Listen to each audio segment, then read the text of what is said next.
हे इंदुशेखरा राजा शिवराजा शंकरा हे इंदुशेखरा राजा शिवराजा शंकरा हे शंभो शंकर राजा शिवराजा शंकरा हे शंभो शंकर राजा शिवराजा शंकरा हे हर हर शिव शिव पिनाक वैभव राजा शंकरा हे हर हर शिव शिव पिनाक वैभव राजा शंकरा शिवराजा शंकरा शिवराजा शंकरा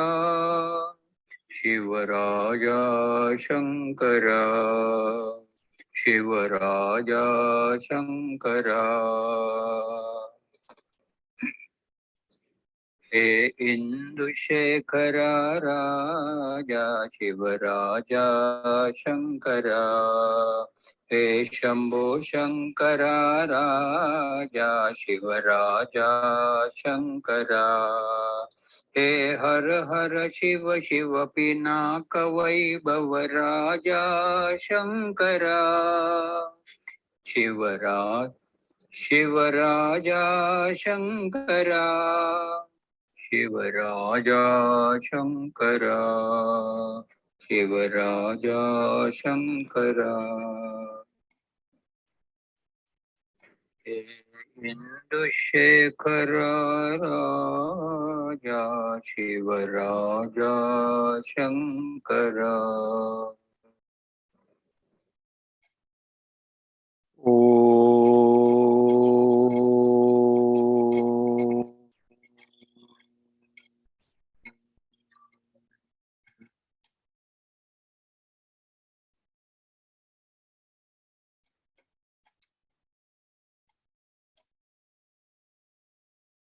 ॐ सहना भवतु सहनौ भुनक्तु सह वीर्यं करवावहै तेजस्विनावधीतमस्तु मा विद्विषावहै ॐ शान्ति शान्ति शान्तिः।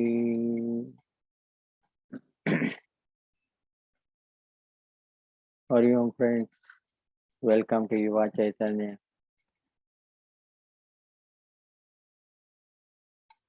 We are now on 8th chapter and we have started already our second topic. And that is Japa, the training technique of rosary. So the Japa, the technique of rosary, we are on and we have covered some 7 paras so far. We are now on the 8th para.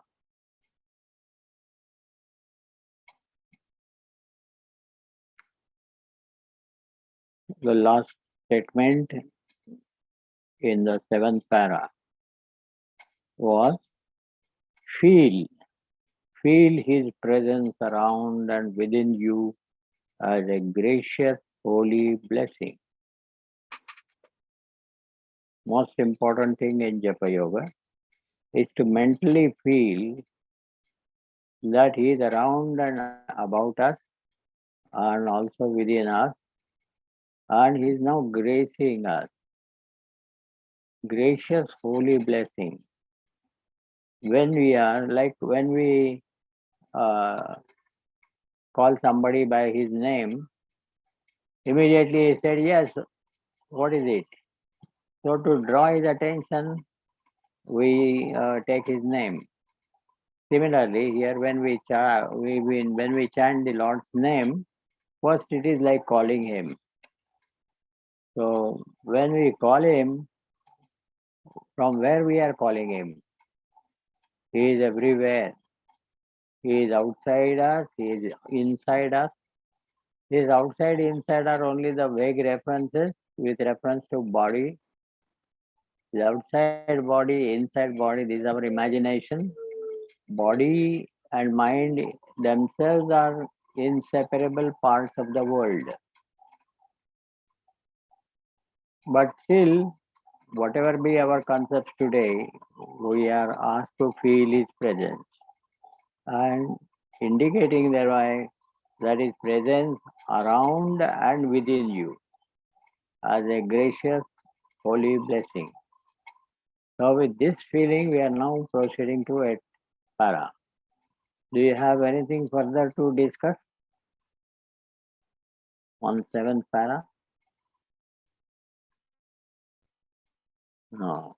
So, we'll proceed to the 8th para. Now, repeat your chosen mantra a few times, slowly, steadily, with all the love you are capable of. This invokes the devotion, bhakti in you to do japa most effectively. See here the details of sadhana that he is giving us. It's not just taking the mala and starting the chanting. First chant the same mantra a few times with love and or to generate the love in us. Before you start chanting with the help of rosary, you just chant his name few times as if calling him, inviting him, invoking him with this sense, and then a surge of love or devotion will rise in our heart. This is preliminary requirement before we start chanting with the help of rosary. So this is a detailed instruction about Japa Yoga. So first we have to just repeat our chosen mantra a few times. It's not said start your rosary.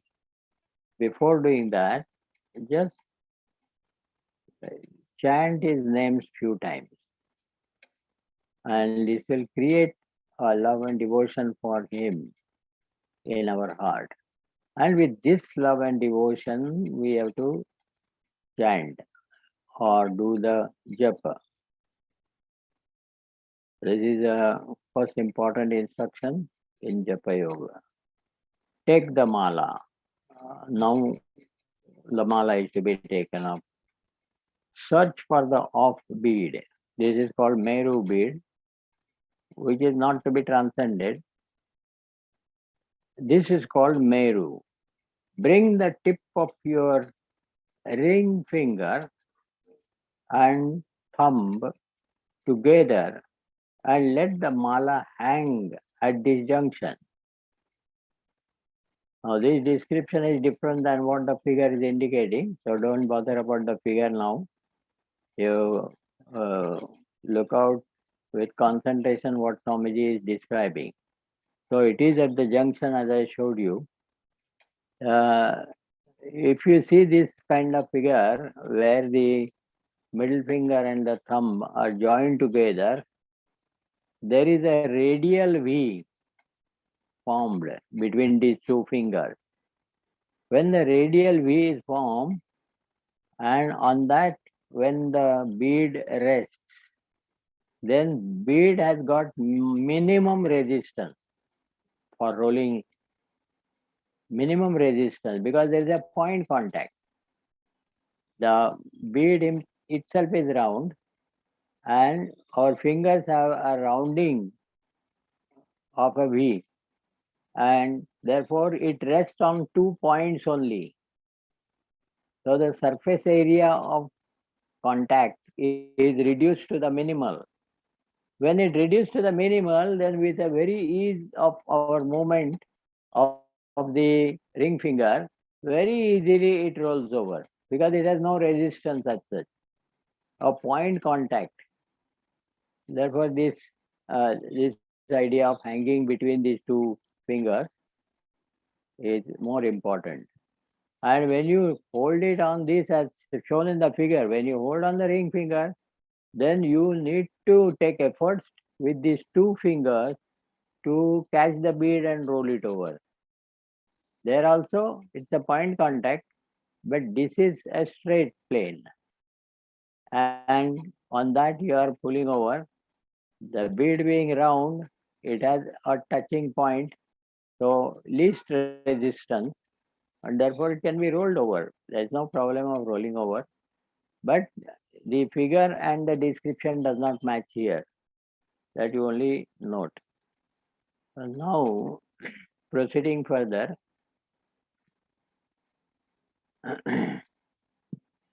repeat fervently your mantra. You have already created a feeling of love or devotion for the Lord by first chanting few names of the chosen mantra. So thereby already the mind is in that mood of love devotion. With this, when you start chanting, then here it is said, repeat fervently, maintain the same feeling and intensify that feeling. So here it is, repeat fervently your mantra. When you say your mantra, it is our Ishta mantra. Your mantra means it doesn't belong to us, it is not authored by us, but it is our chosen mantra. So whatever mantra is attractive to you, it's fascinating for you, you can very readily get concentrated with that mantra, is your Ishta mantra. Therefore here Swamiji has said your mantra, it is your mantra, whatever you choose is your mantra. At each repetition, turn one bead with the middle finger. It's really effortless to roll over by the middle finger very easily, because then again this finger also will touch at a point. It's not a flat. You don't have to press. Just roll. So on 3 points, when the ball is resting, then there is no surface tension, no resistance against the surface over which it has to roll. Therefore, it very effortlessly it is rolled, so that your attention is not drawn to this rolling part of it. It goes on even unaware it may go on, because what is important is chanting the name more than turning the bead. So this is the fervent is the term used here. Repeat fervently your mantra. At each repetition, turn one bead with the middle finger. Description is so accurate, there is no chance of any confusion. Always allowing the index finger to stand apart. The index finger should stand apart, it should not be. In all religious rites, the little finger and the index finger are outcast, they are not used. The index finger is used while Shraddha ceremony for applying tilak for the pitaras. Only that finger is left, because pitaras or any departed soul is with a sense of ego, and this finger is really qualified for that, because this is always used for showing somebody else other than me. So the sense of separateness is a particularity of the ego, who always objectifies something other than himself. So in Shraddha ceremony or such occasions where you are invoking your pitaras, the departed souls, uh, and they are inviting with this, when you are applying tilak, gandham, then you are applying it with this index finger.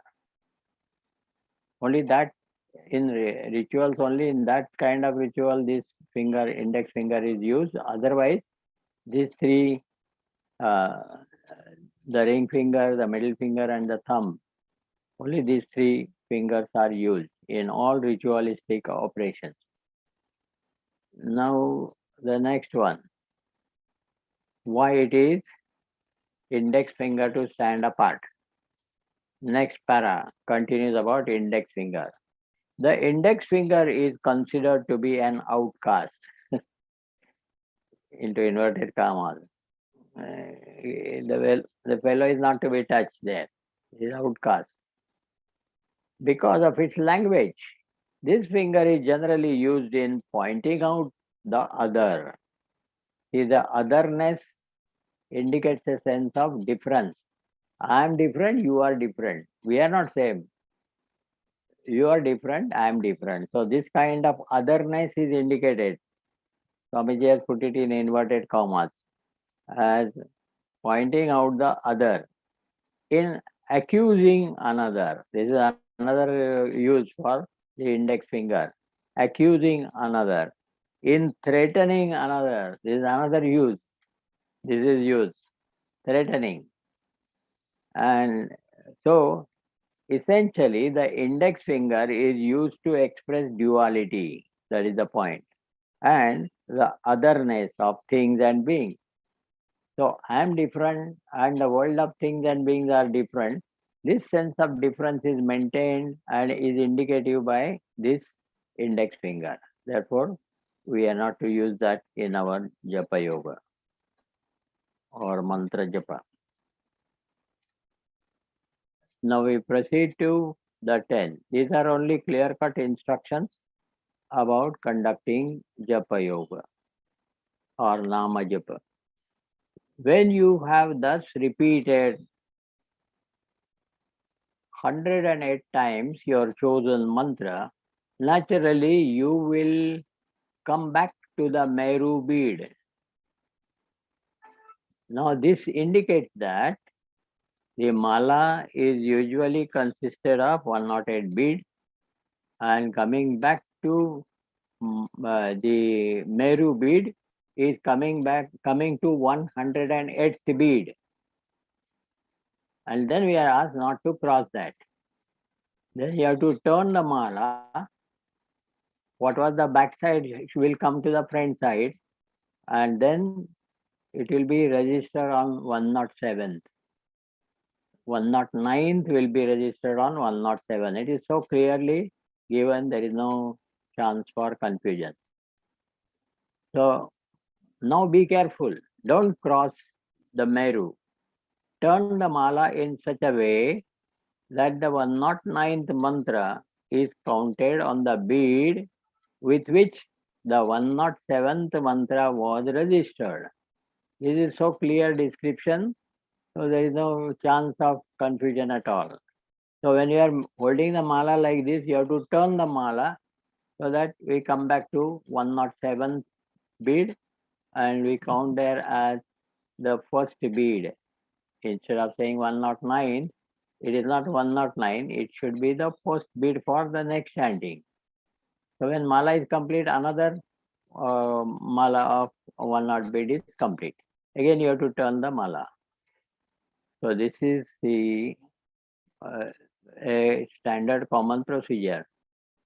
Now, thereafter, proceed with all sincerity. This is another detail. Don't do it mechanically. Sincerely do it. You are concerned with the Lord and you are taking His name. Therefore, do it with all sincerity and finish with your second mala of japa. Thus, do some 20 malas of japa a day. See the idea of telling. Now he says, no, only 20 malas a day. Then he says, once in the morning and once in the evening. So that goes to 40 malas. Now this is for those who are taking japa yoga as their main sadhana. For them, this is the instruction, 20 malas a day. Morning 20 malas, evening 20 malas. So 40 malas a day, in other words. So this is the main sadhana for them. And the example of Swami Ramdas Swami, Samartha Ramdas Swami, a guru of King Shivaji, he cited there, who reached the state of realization and has the vision of Sri Lord Rama by the technique of Japa Yoga. Therefore, this is the description of 20 malas, etc. We can do it according to our capacity, according to the time available. But one mala is not a big thing. One has to do minimum one mala and maximum for his capacity, but here is given a limit. 20 malas at a time is enough. Because it depends upon the mantra. If it is only one word, Ram, then it will be faster. But if it is a long mantra, Sri Rama, Jai Jai Ram, then it will take time. So according to capacity, according to the size of mantra, according to the time available at our disposal, we have to continue with the number of malas. That was about Japa, Nama Japa. So this was a 10th para.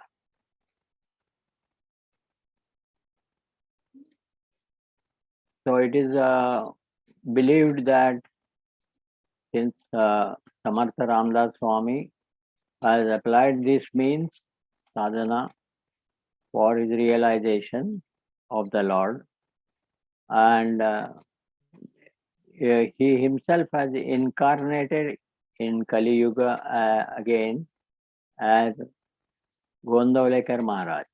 Sri Gondavlekar Maharaj is another descent of Samartha Ramdas Swami, and whose life was only mainly to spread this sadhana of Japa Yoga.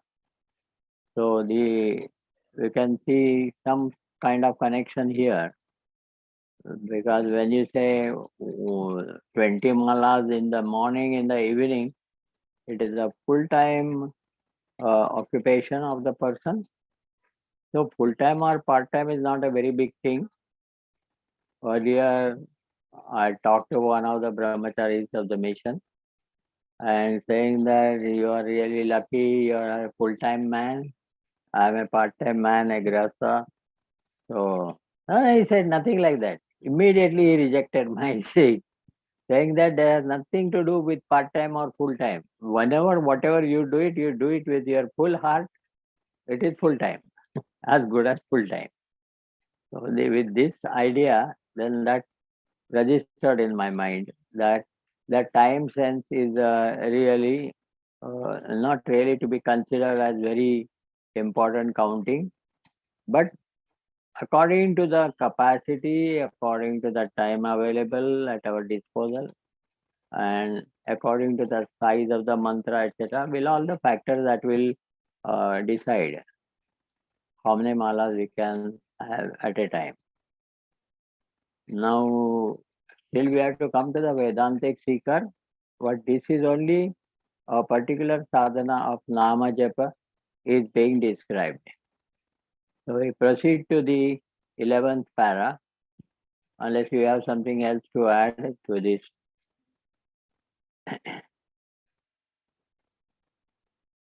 Guruji, as we do more and more of this, what should we observe as signs of improvement or sign that it is working for us? What can we observe about our internal makeup?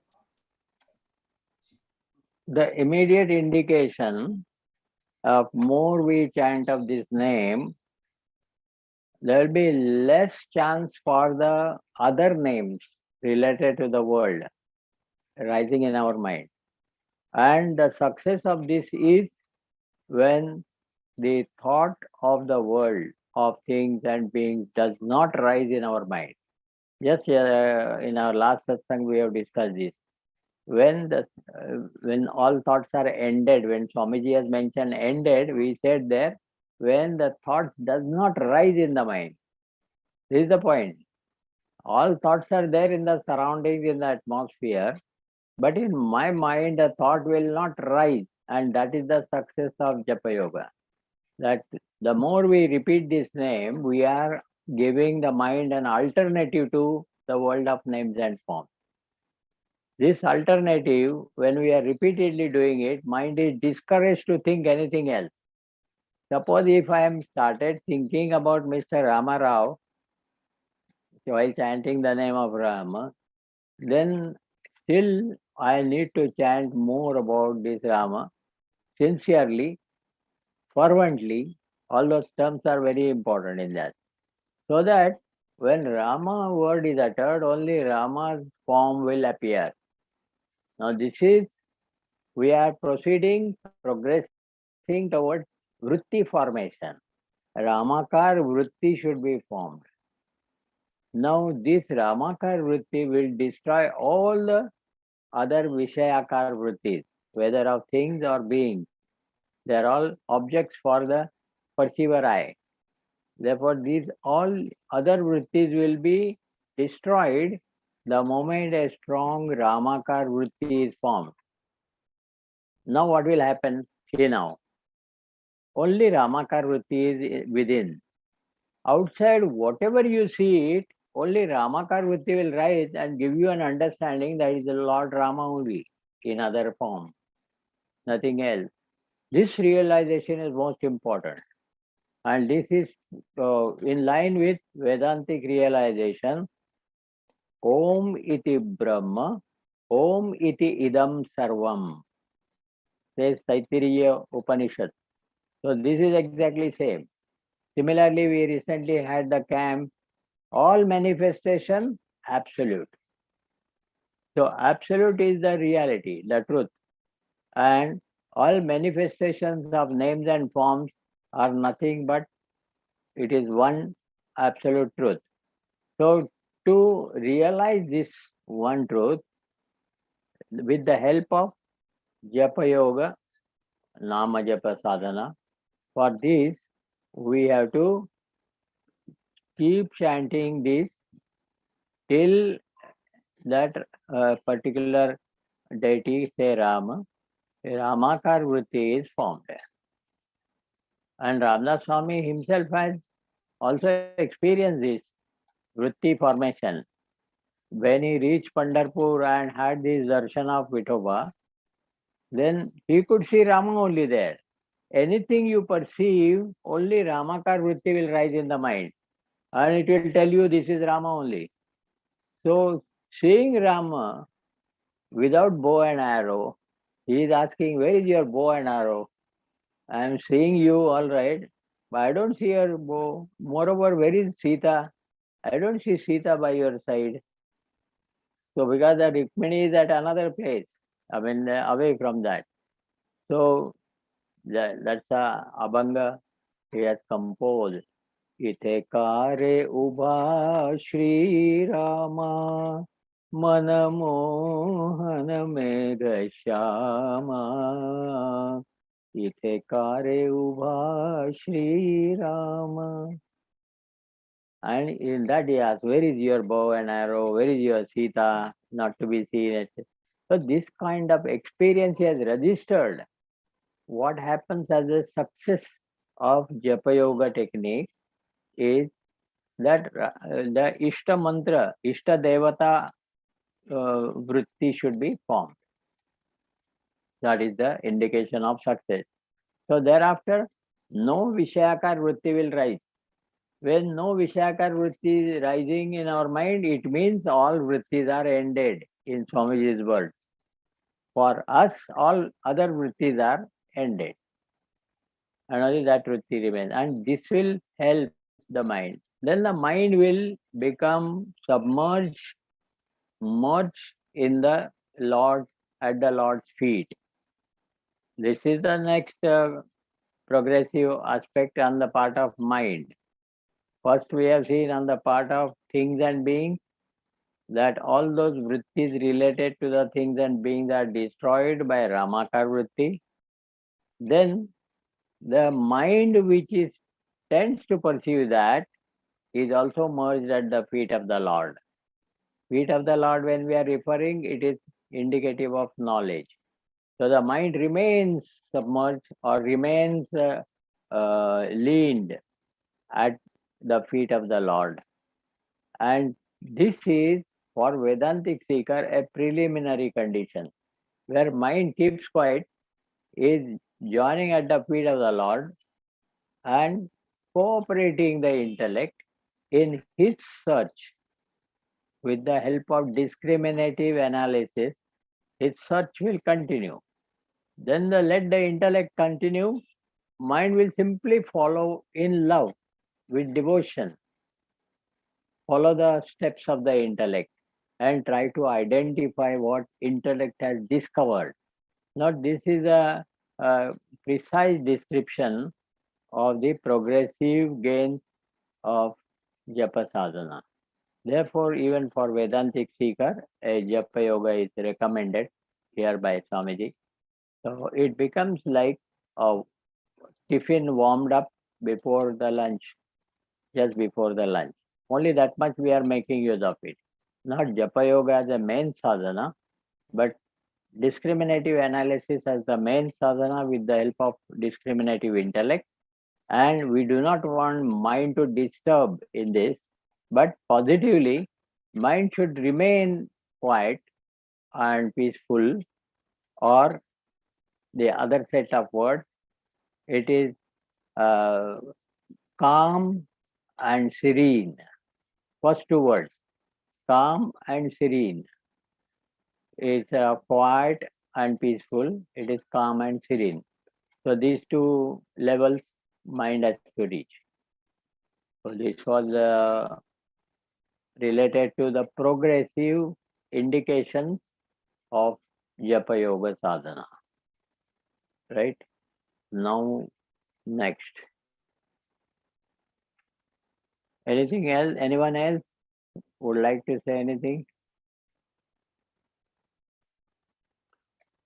It's not a must, but I'm only giving you a chance in case you have something to in your mind. Okay, now we proceed to the next.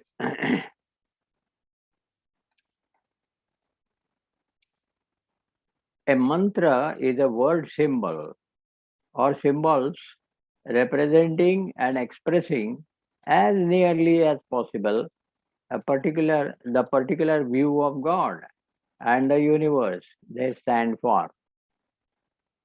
View of God and the universe they stand for. They mean those mantras, words. There is nothing secret about these mantras. This is a bold statement. There is nothing secret about the mantras.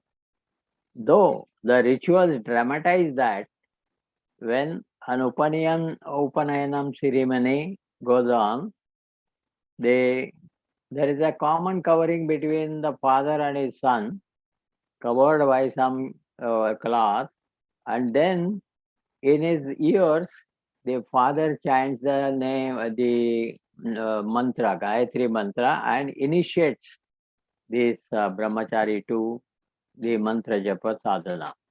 So it shows that there is something secret about it. The important point there is that one need not talk about it or reveal what he is doing as his spiritual practice. You need not discuss with others. It is your personal sadhana and therefore need not be discussed out. To that extent, you can keep quiet. Because the story goes about like this, that to a given disciple, the teacher initiates him into a mantra. And he says, this is most secret. Don't reveal, don't tell anybody about this. That's what teacher told him. Now, he said, okay. And then he went for his bath to the river side. And at the river side, at the banks of the river, there are so many more others who were chanting loudly their mantra. So he wondered, my teacher told me to keep it as a secret, and these all people are chanting loudly their mantra. Where is the secret? I can know what they are chanting. Again, he went back. After bath, he went back to the teacher and asked the teacher, sir, there is nothing secret about it. I saw the people chanting mantra loudly. So what is the matter? I can't understand. You say it is a secret, keep it as a secret. And they're not keeping a secret. They're openly chanting this. Then the teacher thought for a while.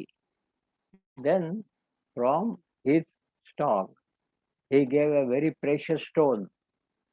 And he said, go out, move in the markets and ask whomever you think, ask how much he will pay in case he sells out. Plus, but please note, you don't have to sell out this. Only get the price. Don't give up this thing. This is a precious jewel. It's not to be given to anybody, but just check up how much he can pay for that. And likewise, he went in the market and first went to the person who was selling vegetables and all that. So he said, do you know this? This is a very precious thing. How much you can pay for me? So he said, it looks quite glittering. So it will be a amusement for my child to play with. What can I pay for you? There's nothing. So then he said, okay, thank you. Took back. And likewise, he went to different traders and they could not really evaluate the cost of that. And therefore, they gave their own price. And as per the teacher, he is not to give to anyone that precious stone. Then finally, he went to a person, to a trader who knows how to evaluate all these precious stones. It's called Ratna Parakhi. So the Ratna Parakhi, there are people with this surname, not just a surname, but it was their business that they would test and tell you what is the evaluation or valuation of that precious stones, Ratna Parakhi. Then he went to that and showed him. He looked from all the sides. He tried to test it also. And he said, sir, this is the most precious jewel. This you won't get any price here in this village. Go to the cities like Bombay and you will get full price of this. I cannot tell you how much. It is the most precious jewel. So then he understood. See, now the same thing is valued by different people. Someone took it as a toy, entertaining for the child. Up to that Ratna Parki, who could say that, please don't sell anywhere in this village. They won't give you the right price. Go to the cities like Bombay, where they know the business and they can give you the right price. Now he came back and understood. This is the secrecy of the mantra in this sense. For you, it is most important mantra, and you need not share it with others in a sense, try to compare or discuss about this with others. For you, it is the Lord of your heart, and therefore that mantra describing that is most precious for you. Nobody else can value that. Plus, it is initiated by the teacher. So that part of it we are still to discuss about it. But here, when it is said that all of them are in the scriptures, there is nothing secret about these mantras. So, from one standpoint, there is nothing secret. The Swamiji is now going to list down what are the Puranic mantras, what are the Vedic mantras, etc. So, there is nothing secret about it. Then, what is the secret and what is not the secret? We have to see that. So, now all of them are in the scriptures. But when the mantra is given to the disciple by the illumined teacher, it becomes a living seed. So by itself, it is a living seed. The mantra, Nama mantra itself is a living seed when given by the realized master. That is one thing. Secondly, the teacher, by his spiritual power, gives life to the world and at the same time awakens the spiritual powers latent in the disciple. See, that means like a soil and a seed, both he improves. The soil, that is his mind, he awakens the spiritual power dormant in his mind, and by giving himself this, initiating this name, he is giving a power, lively power to the seed, so that it will be very easy and early to germinate and sprout out. So, in its effect. So, this is the idea. The secrecy of the mantra is in terms of teacher, according to his capacity. Teacher is giving it a power to the seed so that it will sprout out early, immediately. And at the same time, like a soil also should be equally fertile. Similarly, here the seeker's mind also, where it is initiated, that mind also should be conducive for this germination. Therefore, the mind is also, in the seeker's mind, the spiritual powers are awakened by the teacher. So it is left to the teacher. Now, how do you identify whether this teacher is realized or not? We are not capable of identifying it. Therefore, if you have that feeling that he is your teacher, then keep that bhavana, that is most important, with you. It is not the teacher, but the feeling that he is greater than me and that he is the guide for me, that feeling is most important. And with that feeling, you have to chant the name of a given mantra. So here the secrecy about the mantra is very well discussed, and it's very clear without any doubt or confusion. So here the teacher, by his spiritual power, gives life to the word, Nama, and at the same time awakens the spiritual powers latent in the disciple. This is the secret of teacher's initiation. So the secret of teacher's initiation is well explained. The mantra is a secret, well explained, and it is most important for the given seeker. He doesn't have to discuss it out with others, what he is doing, etc. So the effect of this kind of sadhana will be immediately relevant in our ability to understand what our teacher is trying to teach. The one who is able to understand what teacher is teaching, then that is the effect. That is what is expected as a result of that.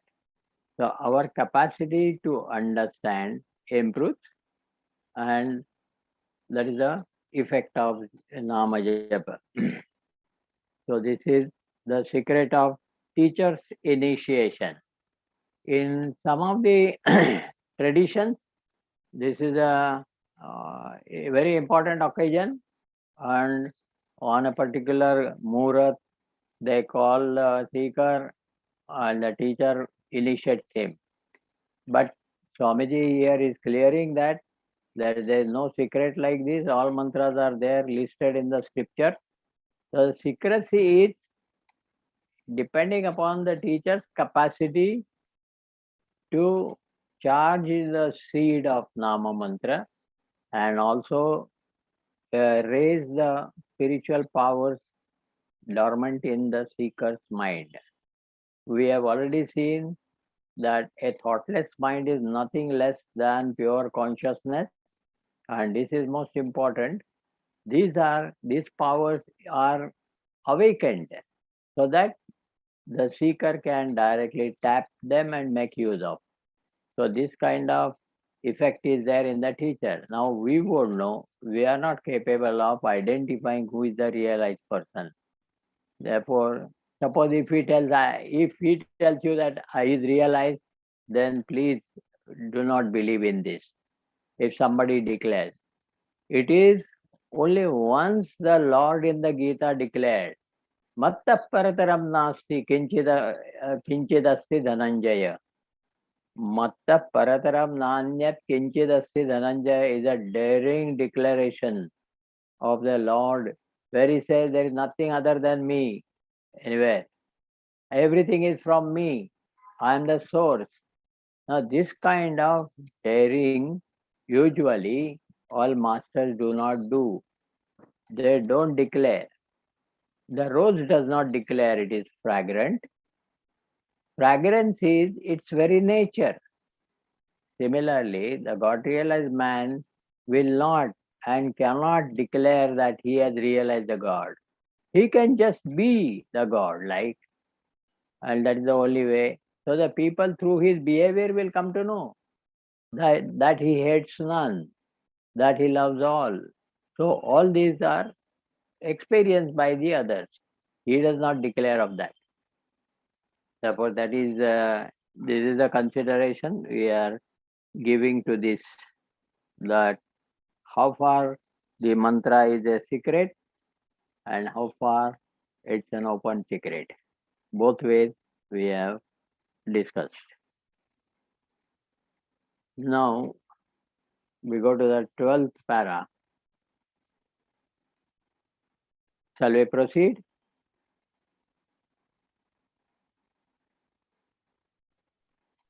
Here it is said that we have to chant that mantra with love and devotion. So, to develop that, it is said that we should have some relation with the deity. Then, with that relation, we should start developing that relation, and then there will be feeling about that. Do you remember the words which tells about this? Words that tells about the relationship. That Maruti's verse. No. This is also In the Arti. In Arti it is. What is that? Twameva Mata. Right. So in our Guru Stotram also, that's the last word. Twameva Mata cha Pita Twameva. How can one be father also, mother also? So it means you are my father, you are my mother, according to the devotee. What kind of relationship?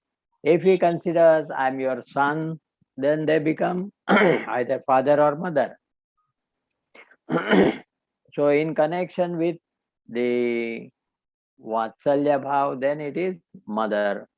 So it is a sense of protection, it is the father. Whatever relationship you feel about the God, if you feel he is a fatherly love, then you become his son, or motherly love, you become his son. So this kind of relationship when established, it is a very strange relationship. From your side, you can have any kind of relationship. The husband and the wife, the father or parents and the child, or a friend, Sakhyam, Dasyam, etc. Various that Navavida Bhakti described in Bhagavatam are only Navavida, means they are ninefold. There are different 9 ways that you can establish the relationship, assume your role, and then serve the Lord in that role. So Meera consider him as her husband because that's what her mother told in a manner when some marriage procession were going on. She observed and then she asked, to whom I will be married? So mother said, seeing her all the time engaged with that idol of Lord Krishna, she said, it's your Lord Krishna. So she thought that he is her husband.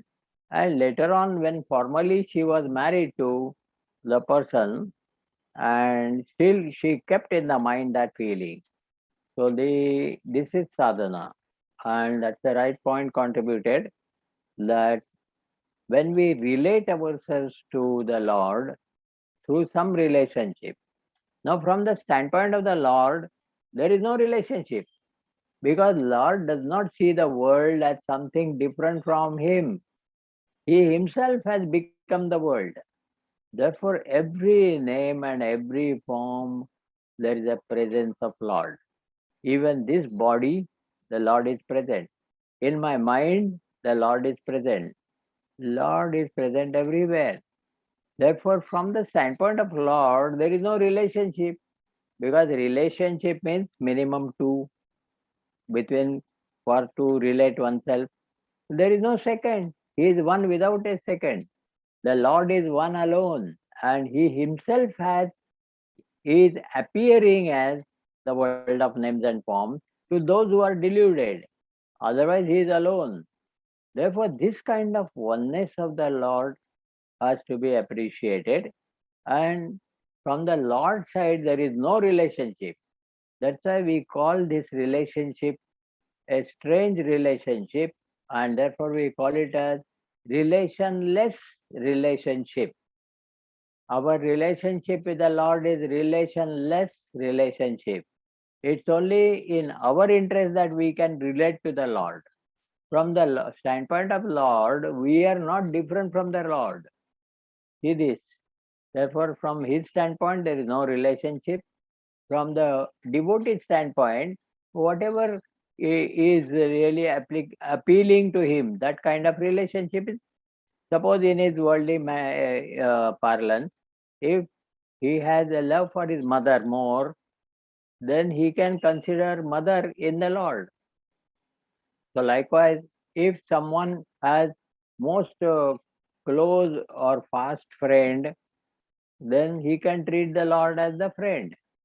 Suruda Sarva Bhutanam. He has already, Lord has declared that he is the greatest supreme friend for all the devotees. On his own, he has offered in Gita.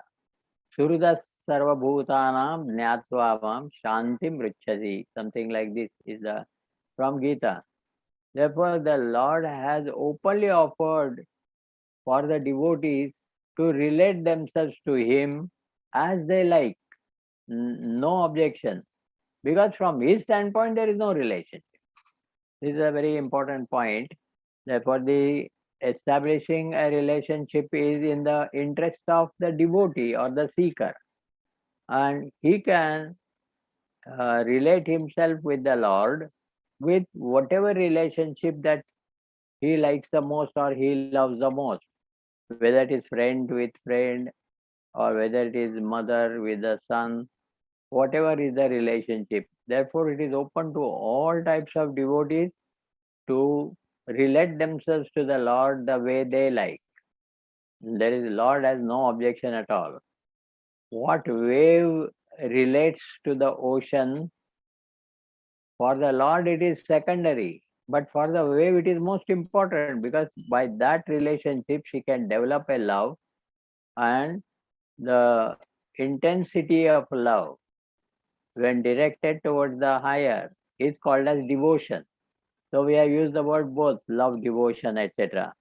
So love which is without any expectation can be with our friends, with our relations, with our furniture, etc., without attachment, without expectation. We can like that. But when this kind of love, feeling of love, is directed to the higher, like our country, our parents, our nation, or the God, then it is called as devotion. So love becomes devotion when directed towards the higher. So Matru Bhakti, Pitru Bhakti, we don't say Patni Bhakti. Patni, you can have a love without any expectation. Even that is also, one finds it very difficult to have. So this kind of love is with our things and beings without any expectation. Therefore, it is called as selfless love. So the selfless love and devotion, the feeling is same, only it is where it is directed that will matter. So when it is directed to something higher, like our parents, our country, and the Lord, or our goal, then it is called devoted to that.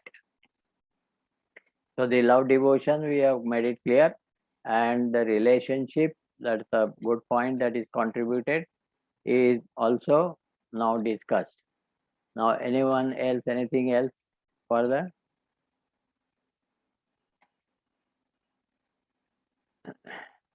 Shall we proceed to the next? Okay.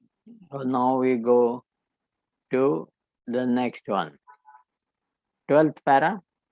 Just as a mantra is an aid to meditation. Worship of Kali, Durga, etc. is also an aid to meditation. The latter is called worship of God through an idol, pratika, or a form, pratima. Mind you, it is not the idol or the form that is worshipped, but the God in the idol or the form. The idol stands only as a suggestion of the ideal. This is another important para.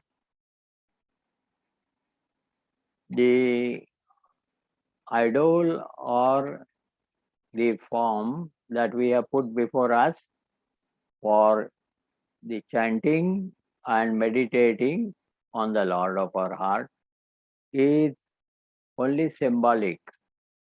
So this is the first aspect of that. And symbolic in a sense, it is indicative of, it is the symbol representing the ideal. Ideal, what is our ideal? Whether it is our parents, and devotee Pundarik is famous for that in our Maharashtra. So if it is parents, if it is a country, then all these patriots, all these patriots are that way, the devotees of their country. Then it can be the goal. So here it is referred as ideal. Whatever is your ideal, if it is to serve the parents, it is to serve the parents. It is to serve the country, or to serve the Lord, or to serve the goal. All are ideals.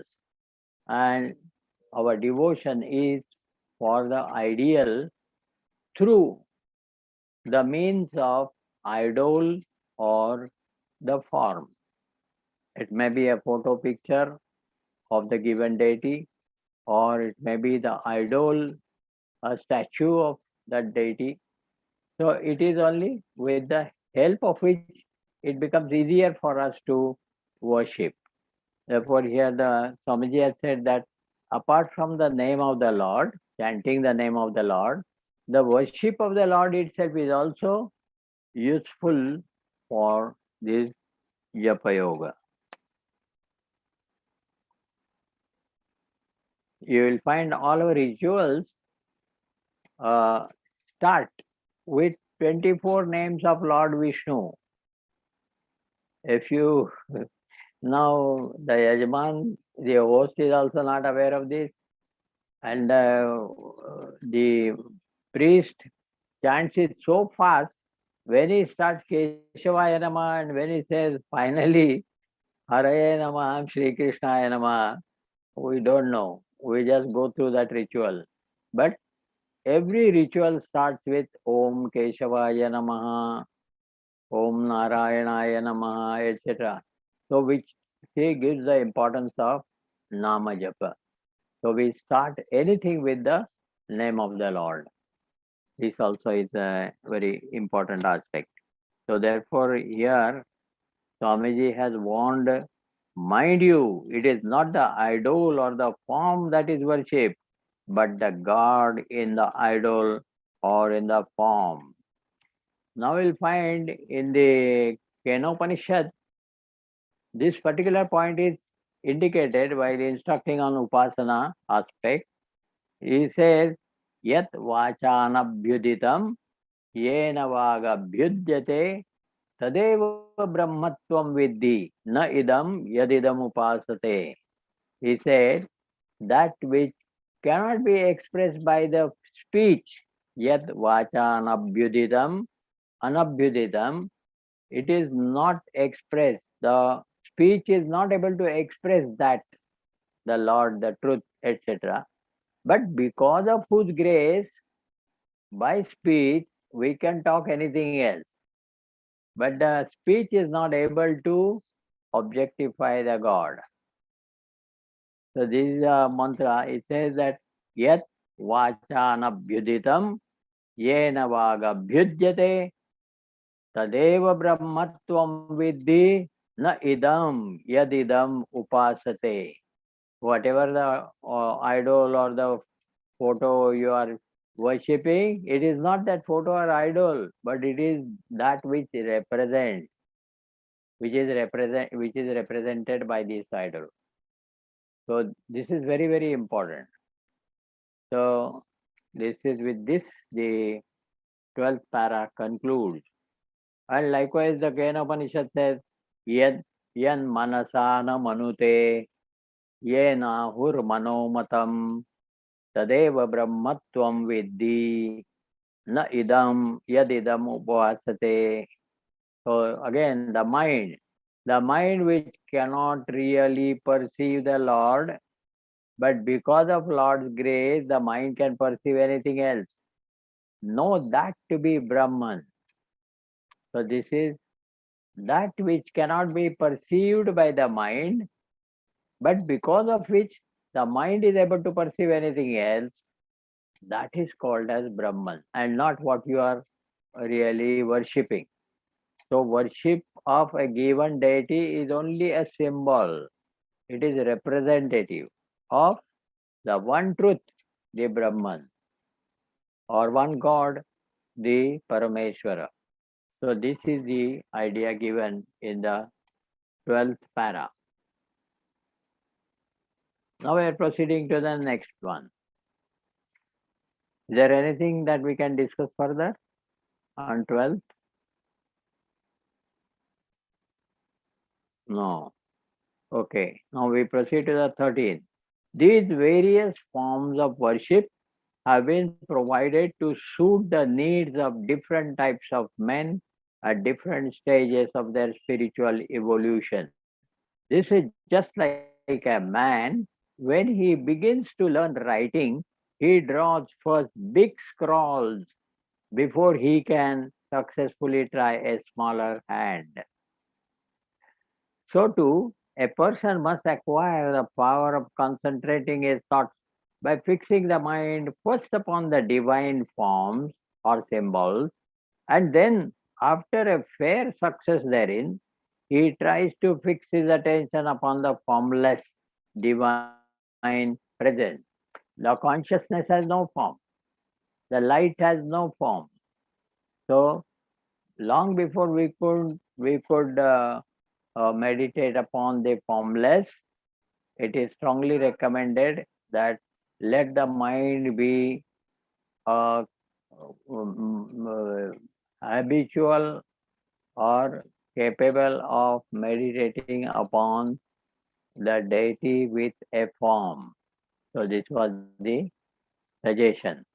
So with the upasana with a form should be taken up first, so that we become qualified to do the upasana without a form. So this was the question raised in 12th chapter of Gita. Arjuna is asking what is better, whether the Saguna Upasana is better or Nirguna Upasana is better. These kind of questions are like a student asking, what is better, sir? Do I take admission in the college or take the degree? Is there any alternative? So likewise, he says, whether the upasana with name or form or upasana without form, which is better?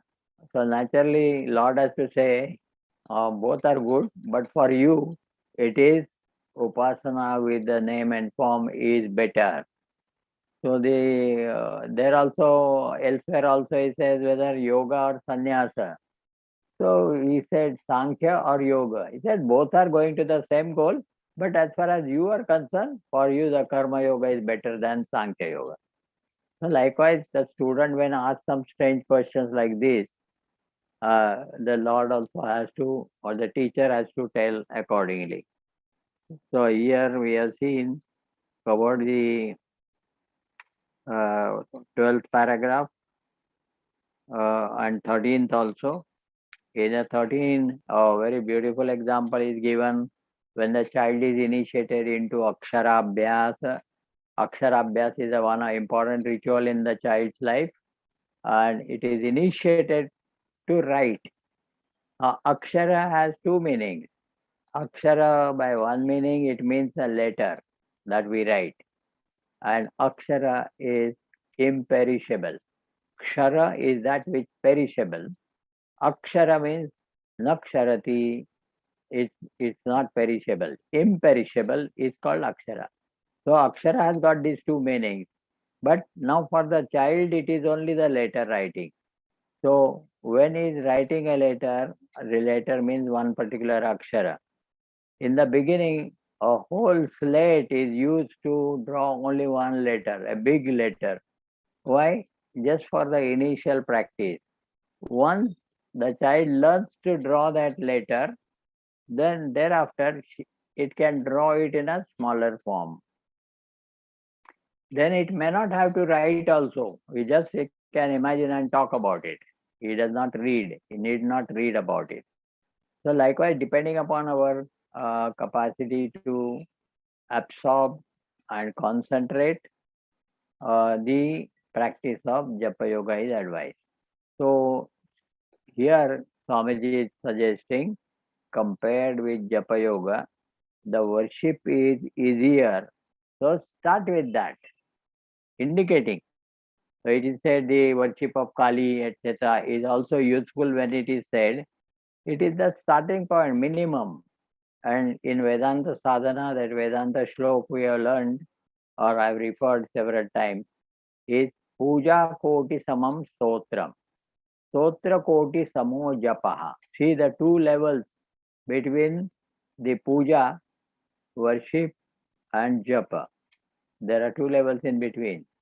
The first level is worshipping your deity, Ishta Devata. Then the next is only singing his praises. Without doing a worship, just sit at the corner, make use of only one organ of senses and another organ of action, that is listen, that is ear, and the speech. You chant the stotra and loud enough so that you can only listen. It's not exhibitionism that others are listening that you are chanting, but it is just for enough, loud enough so that you can hear what you are chanting. So that is stotra. So this itself is a crore times subtler than puja. Puja koti samam stotram. A stotram chanted once with meaning understood is 1 crore times greater than a puja done. So 1 crore times puja is equal to 1 time chanting the stotra. See, the importance of it is indicated in terms of the. So puja koti samam stotram. Stotra koti samo japaha. So subtler and greater than the stotra is japa. Japa koti samam dhyanam. Meditation itself is again crore times greater than the japa. So for Vedanta seeker, we don't put a full stop to japa, but take it as an aid to meditation. It's a help to meditation. So it becomes an auxiliary means for the main means of meditation. So this is the place that is shown about. So we can, most easiest way is to start with worship of the Lord. So concentrate that where maximum sense organs and organs of actions are involved. In worship, you are involved. Your hands are involved, organ of action. Then your speech is involved. This is another organ of action. When you are chanting something, mantras while doing puja. So these two are involved. Again, if you see the organs of perception, then the agarbatti will give you the smell to your nose. Then the light or the flame of the lamp will be for your eyes to perceive. And likewise, we can perform japa in which maximum sense organs are involved. What is the idea? When maximum sense organs and organs of actions are involved, it follows that the mind has to be behind them. Otherwise, they will not be able to perform properly. So, in order to perform the puja, it follows that the mind has to be behind, and our job is to bring the mind from the world outside to the place where we are worshipping.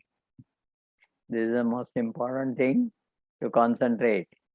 So otherwise you are doing puja and you are having close attention to what's going on in the kitchen and instruct your daughter-in-law accordingly. Not that kind of puja. Your whole attention, the mind should be present where you are, whatever you are doing. So if you are worshipping, then the mind should be fully present there. Now, how to bring the mind which is wandering in the world outside? So engage the sense organs in an activity, then mind has to run back and see that activities are performed properly.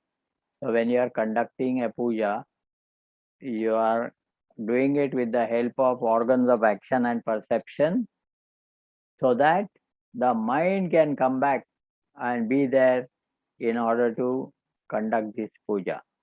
So this is the beginning. Once mind takes an interest in doing puja and not mechanically performing, then that interested mind can be further engaged in puja koti samam stotram. Then you can start chanting the stotra of your choice. That is Krishna Ashtakam or any other stotra of any other deity. You learn by meaning also and learn to chant also and then chant that. Then crore times greater is dhyanam. Japa koti samam dhyanam. The last. So likewise the puja, stotra, japa and dhyanam. This is the first set of sadhanas that one has to serially or sequentially follow. Puja, stotra, japa and dhyanam.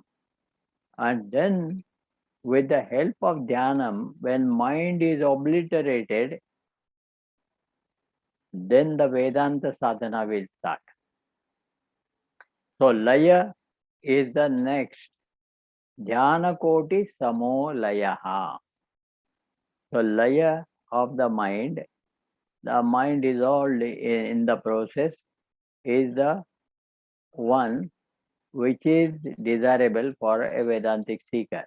When the mind is obliterated, meaning when mind becomes thoughtless, free from thought in the waking state, because in the deep sleep state it happens that mind becomes thoughtless.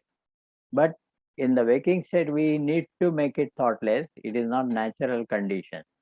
Therefore, when the mind goes to laya condition, dissolves, then laya koti samam jnanam. Then the knowledge will dawn. So long as the mind is chattering, it is not possible for the knowledge to dawn. But when mind goes or is obliterated in the process of meditation, then that mind which is free from thought is the mind which becomes a fit medium for pure consciousness to manifest. So laya koti samam jnanam, then I will become aware of the awareness or conscious of consciousness. So then that is the, thereafter this is the Vedantic sadhana further. So we have discussed these levels of sadhana also incidentally, and we have already given this Vedanta shloka in our group, WhatsApp group. So you can refer that. So now the 13th para is finally tells us that divine forms are symbols, and then after a fair success therein, he tries to fix his attention upon the formless divine presence. The formless divine presence is equal to the all-pervasive pure consciousness. This is the divine presence. His presence is inside, outside, everywhere. Sabaya Abhyantara tu Eka Bhakta tu Eka Datta. So Datta stands for the all-pervasive universal witness consciousness. Sabaya is external, Abhyantara means also in between and within. So there is no place where the consciousness is not. The universal witness consciousness is experienced when Layakoti Samam Jnanam. So the Jnanam, one level, the lowest level of Jnanam is the all-pervasive universal witness consciousness. Then the next level is the light of infinite awareness. And the last level is pure knowledge. That's all. These are the three levels to be ascended by the seeker as the reaching the goal, and remain there as pure knowledge, which is the nature of Brahman. Therefore, when you are there at the level of the nature of Brahman, the Brahman will be revealed to you. You cannot reach the Brahman by any means. There are no means available, but to remain as pure knowledge is our goal of every individual, and remain there till the Manohara opens the door. You have to reach the door of the Lord and knock and keep quiet. Till the Manohara, he will come, open the door, he will draw your mind out, he will destroy your mind, and then you are without mind, you are one with the Lord. So this is the idea. In short, we have covered a total scope of this sadhana, spiritual sadhana, incidentally. And now we are on 14th para, but we will discuss this next time. So we have covered up to 13th para. From the 8th para onward, we have covered 6 paras, and we have discussed mainly the details of Japa Yoga, how to chant the name of the Lord, and how to select the mantra. Then what is the secrecy or importance of the mantra? There's nothing secret about it. The scriptures are listing the names, but the secret is from the standpoint of the seeker, the importance of it, etc. So we have covered all these portions, and we will continue with the 14th para next time. Anything else to be discussed on the up to para 13?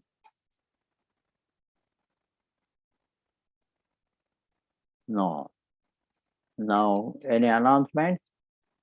Sarve bhavantu sukhinah, sarve santu niramayah, sarve bhadrani pashyantu, ma kaschid dukkha bhag bhavet. Om Shanti Shanti Shanti. Om Asato Ma Sadgamaya, Tamaso Ma Jyotirgamaya, Mrityorma Mritam Gamaya. Om Shanti Shanti Shanti. Hari Om. Shri Gurubhyo Namaha. Hari Om. Hari Om, everybody.